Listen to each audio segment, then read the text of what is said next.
Donc, je vais vous présenter dans un premier temps le PF01, un nouveau produit de biocontrôle contre le mildiou et l'oïdium de la vigne. La présentation, on va la faire en deux parties. Une première partie où je vais vous présenter un peu le mode d'action et la matière active. Et Philippe de BSF ensuite vous présentera les caractéristiques du produit et son positionnement. Donc, l'originalité de Cerevisan, la matière active, c'est qu'il ne s'agit pas d'un produit vivant. Ce n'est pas un micro-organisme, mais ce n'est pas non plus une molécule. Il s'agit d'une paroi d'une souche de levure Saccharomyces cerevisiae, comme vous pouvez le voir ici en photo, mais en microscopie. Donc il s'agit uniquement de la structure externe d'une levure. C'est issu du pipeline de l'ESAFRE et c'est un produit breveté depuis 2006. Donc son développement a été fait par Agroxine, l'ESAFRE Plant Care, et également conjointement en France avec BASF. Cette matière active Cerevisan est également homologuée donc depuis 2015 en tant que matière active à faible risque et également ne présente pas de limite maximale de résidus. Donc on est sur un produit naturel issu d'une levure, mais un produit qui n'est pas vivant. Donc le process est industrialisé, spécifique et standardisé. Donc on part d'une souche sélectionnée. Ensuite, la levure est multipliée donc dans des grands fermenteurs avec des conditions spécifiques pour obtenir ensuite une matière active avec la composition souhaitée.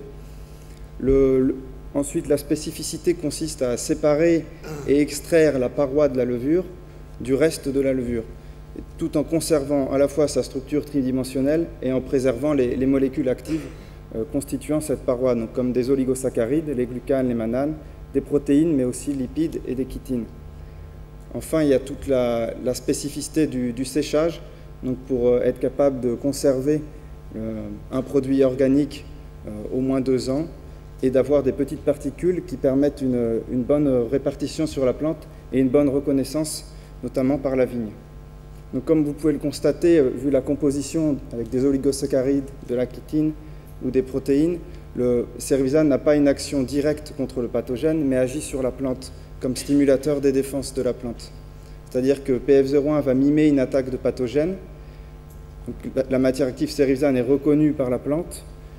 Ça active toute une cascade de signalisation cellulaire et l'induction de nombreux gènes de défense. Donc il y a plusieurs milliers de gènes qui sont surexprimés au moins 2 fois, voire des centaines surexprimés 8 fois par une plante non traitée. Et beaucoup de gènes de défense sont surexprimés, dont certains en particulier qui sont spécifiquement induits dans des génotypes de vignes résistantes au mildiou. Donc c'est des choses qu'on a étudiées. Il y a également beaucoup de gènes codant des protéines PR qui sont stimulés. Cette induction de gènes conduit ensuite à des modifications métabolites et la mise en place de défenses effectives. Donc une des principales défenses, ce sont les phytoalexines. Donc vous pouvez voir ici à gauche, donc, voilà des cellules en microscopie de vigne non traitées, donc il n'y a aucune production de phytoalexines dans ce cas-là. Et à droite, à 3 jours après traitement et 7 jours après traitement, on voit en fluorescence, donc sont des phytoalexines, sont des composés antimicrobiens qui ont la particularité d'être fluorescents sous UV. Donc on voit que le fait de traiter conduit la plante à produire des molécules ayant une action contre des pathogènes. Un autre type de défense qui est mis en place, ce qu'on avait appelé les stress oxydatifs, donc dans les feuilles traitées, comme par exemple ici, vous pouvez voir en composé brun, donc la production de peroxyde d'hydrogène qui vont avoir une action toxique entraînant la mort des pathogènes. Donc c'est ce qu'on peut voir ici en microscopie. Donc le fait que en traitant la plante avec PF01, la plante va mettre en place des barrières physiques, par exemple comme un épaississement de la paroi, et également des barrières chimiques comme des phytoalexines ou la production de stress oxydatif qui vont avoir pour conséquence de protéger efficacement la vigne à la fois contre le mildiou et contre l'oïdium. Donc je vous propose de regarder maintenant les caractéristiques du produit formulé, du PF01. Donc c'est une poudre mouillable qui dose 94,1% de Cerevisan. Les usages demandés pour l'homologation sont des usages en vigne sur les 3 maladies mildiou, oïdium et botrytis, à la dose de 0,25 kg. Et il y a également des demandes qui sont faites sur des cultures légumières. En termes d'usage du produit, de manière générale, ce sera bien sûr des applications foliaires en préventif. Et comme l'a dit Antoine, il s'agit d'un produit à base de matières non vivantes, donc ce qui fait qu'on a une très bonne indépendance vis-à-vis des conditions d'emploi. On n'a pas de conditions particulières liées aux conditions climatiques, pas de conditions de stockage particulières. Il sera utilisé dans les mêmes conditions qu'un produit phytoclassique. Et simplement, la recommandation, mais là aussi qui est très courante pour les produits phyto, c'est de maintenir l'agitation dans le pulvérisateur pendant l'application. L'AMM est attendu courant 2017. Nous sommes très confiants sur son obtention dans les prochains mois pour une commercialisation pour la campagne 2018. Je vous propose de regarder maintenant le potentiel d'efficacité de ce produit. Si on regarde sur Oïdium dans des essais où la pression de maladie a été, disons, modérée, on voit que par rapport à une solution de référence qui était des solutions conventionnelles, on a des efficacités tout à fait intéressantes du produit solo utilisé pendant toute la saison, entre 70 et 80% d'efficacité. Et puis, sur mildiou, c'est la même chose, on obtient sur feuille comme sur grappe des efficacités qui peuvent paraître bien sûr inférieures à des solutions complémentaires, mais tout à fait intéressantes d'une manière générale. Donc, comment utiliser le produit? On l'a testé à travers des essais. En particulier, on a pris un exemple ici d'un essai au Portugal en 2016 avec des pressions maladie assez importantes, puisque vous voyez qu'on va regarder ce qui se passe au niveau de l'intensité des grappes, c'est-à-dire, disons, le niveau la proportion de vendanges détruites.